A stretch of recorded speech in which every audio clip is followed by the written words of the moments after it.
Dr. Alka Seghal Cuthbert is a director of Don't Divide Us. She describes herself as pro-enlightenment, and there was a recent controversy about her, which I think we're going to hear more about. Please welcome her.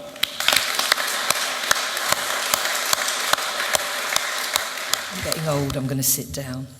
Thank you for inviting me. In case you're not familiar with who I am, I'm Dr. Alka Seghal Cuthbert. I'm an educator, teacher by trade, spent about 30 years of my life teaching, lecturing, consulting and writing for academic and professional publications. I was political in my youth and I was political in my mid-adulthood when Brexit came up. And decided I had to stand for the Brexit Party because of democratic principles. That kind of, shall we just say, had a chilling effect on any academic hopes I had. I was studying at Cambridge at the time. Anyway, since then, I've, for various reasons, found myself as director of Don't Divide Us, which is a grassroots campaign dedicated really to pushing back common sense approach to issues on racism, because we felt in the wake of 2020 that critical race theory, with its fundamentally divisive ideology and its very anti-enlightenment approach to things like freedom and tolerance and moral equality, things that we had taken for granted growing up in Britain, needed to be defended. So that's Don't Divide Us. Nothing terribly controversial, you would have thought. Anyway, I found myself, except, me and some colleagues from my educational life had put in a proposal to speak at a Rethinking Education conference. Rethinking Education was the title of it. It's organised by a company of the same name, which, just to flag up, is a problem that the DFE really needs to look into, the proliferation of such companies. But anyway, they were holding this conference, and me and some fellow teachers and academics thought we really need to talk about indoctrination in schools, and we need to talk about the need for impartiality and what impartiality means. I thought there might be some difficulty because of the topic and because of who I am. But as it turns out, we put in the proposal, we were accepted, communications were normal, and I was looking forward to speaking at this. And then 2 days before the conference was due, the chair, who had kind of been the liaising person between us and the organiser of the conference, whose name is James Mannion, Toby rang me up to say, "Alka, you've been disinvited. What do we do?" And in an act of solidarity, they decided to pull the session. And I, meanwhile, contacted James Mannion to find out why I'd been disinvited. All I had been told via Toby was that some people felt scared. They felt scared because someone from Don't Divide Us, me, was going to be there. So it turned out it was 7 people. They were anonymous and they remain anonymous. 7 people out of a possible 500 people attending this conference said that they found the ideas of Don't Divide Us to be a threat to their emotional safety. So I thought, well, they're not going to do very well in a classroom then, are they? If they find this scary, try facing 30 hormonal 16-year-olds on a wet Wednesday morning.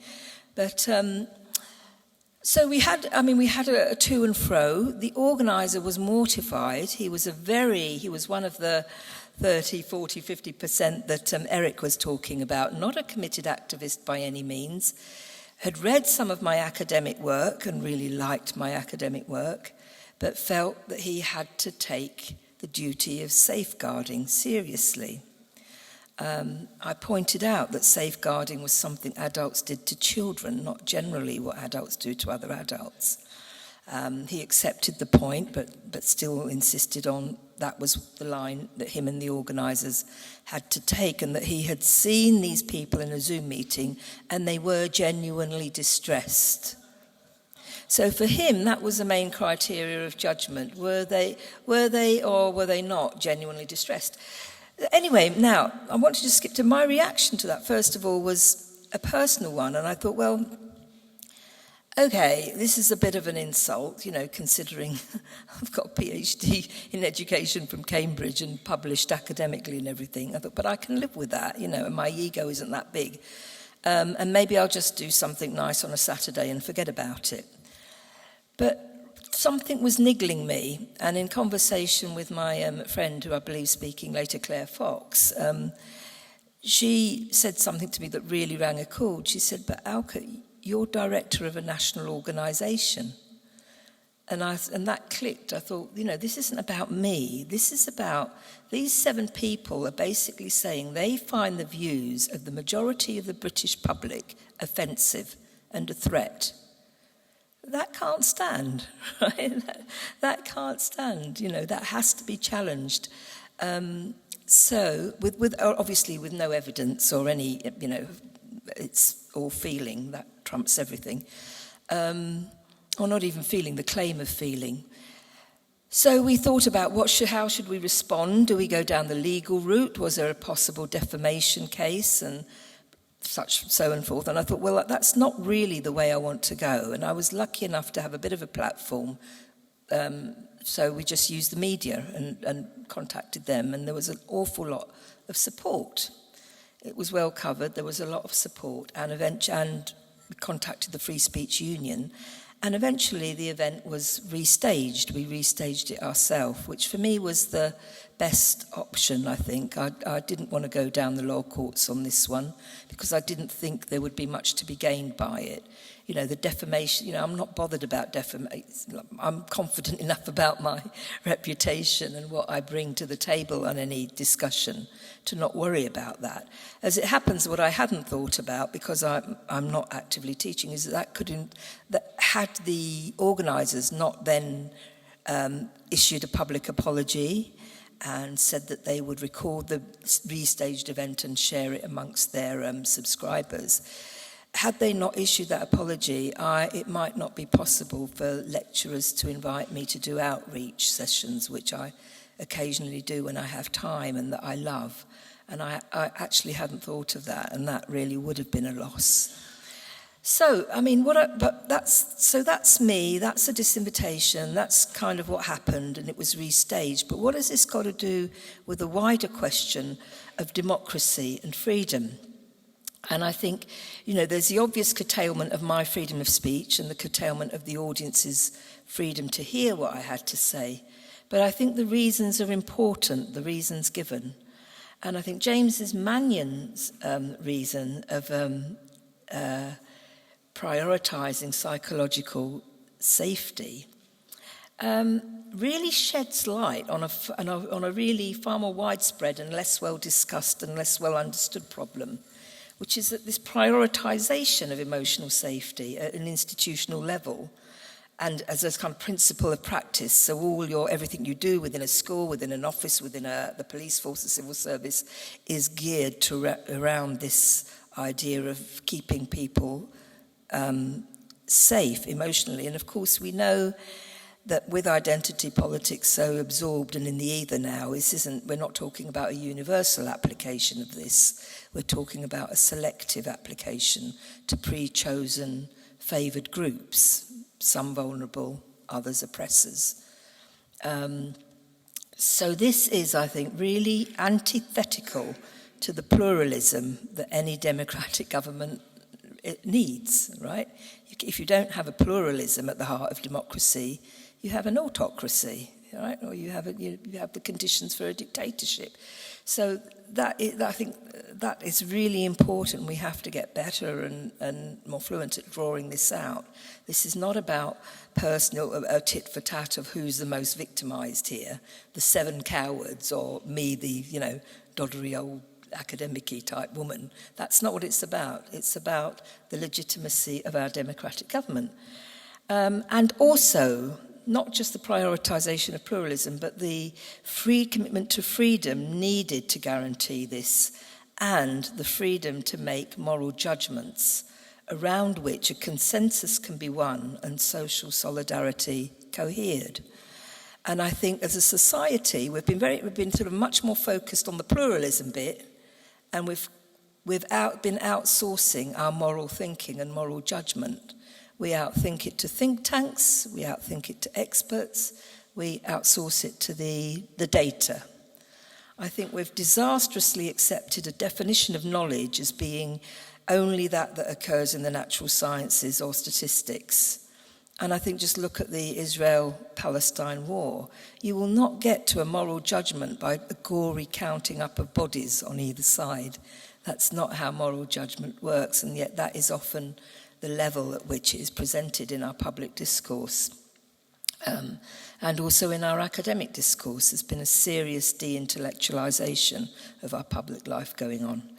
So I think, you know, as British citizens, we can decide not to take a side in a conflict, but that doesn't mean we haven't made a judgment.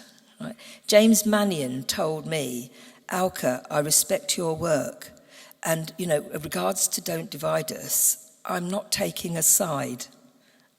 I'm not being judgmental. And I had to say to him, but James, you just have. You have taken a side. You have made a judgment. And I think we really need to, you know, sort of bring this out more.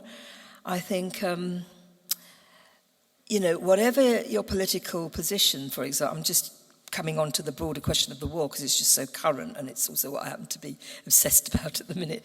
The difficulty we found ourselves in simply, I don't mean at the top level, but at level sort of my neighbours, your people around in your locality, in your neighbourhood, the difficulty we found ourselves in simply expressing a simple act of solidarity with people who'd been murdered, tortured and kidnapped on October the 7th, I think was really worrying. It's a real sign of a kind of societal moral turpitude, a moral collapse, if you like.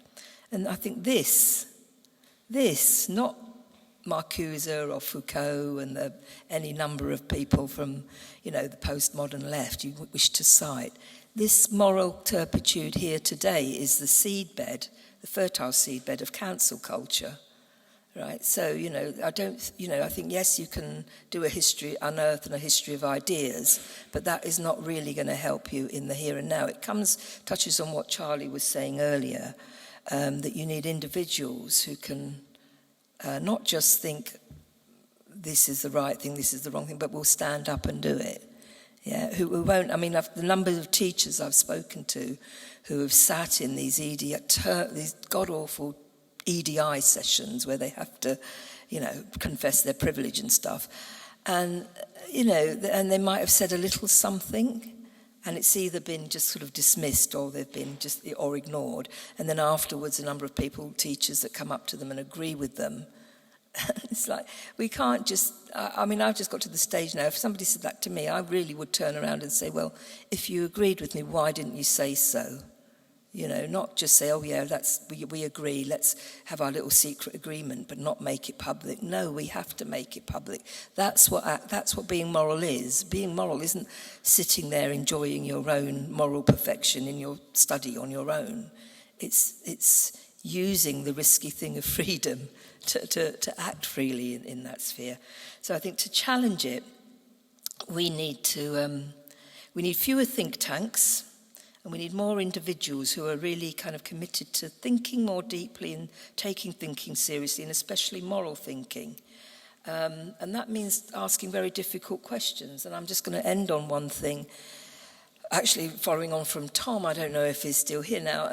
I have always been absolute free speech. I think hate speech is actually a kind of illogical. Right? How can you make an emotion hate? How can you legislate against that? It's just ridiculous.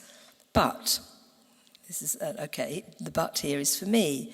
If we're serious about when we say we want to stand up for Western liberal values, Enlightenment values, which I do, freedom, tolerance, moral equality, well, that also includes the law, right?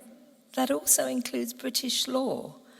And so for me, I'm thinking, no, I don't want, it's a question of, the problem that we have, that Tom described, is the one of selective application that we're seeing with the law. Yeah, it's not being applied universally. So for me, I'm beginning to question whether free speech, no buts, is a little too abstract, that it must be free speech, but if we've made a law, then we want it enacted equally. If we disagree with the law, we have the freedom to try and change it. So I think I'll just leave it there. Thank you, Alka. Yeah.